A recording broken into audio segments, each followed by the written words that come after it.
चौदह तेरी आँख नपी पिया भाई धिया कहे बाबा अम्मा तो लौट गई है, अम्मा किनते गई है। बाबे आ कहे ओए बचड़ी ओ साडे कड्डण दा समान चवण गई वधिए। वाला धिया कहे बाबा सन अम्मा कन जिल्लू पिवा कहे हाँ बचड़ा क्यों ना हुणे जुलदे पाए असां।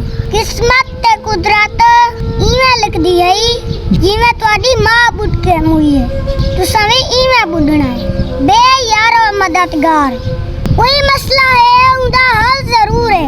हाँ बंदा कोशिश करे, जिंदड़ी इतनी प्यारी है वन वन तई आखिरी लम्हा तक सोदे आधे हन असां बच वैस। अगर कोशिश करे ना इतना हेलीकॉप्टर 20 मिनटां च पहुंच देविया।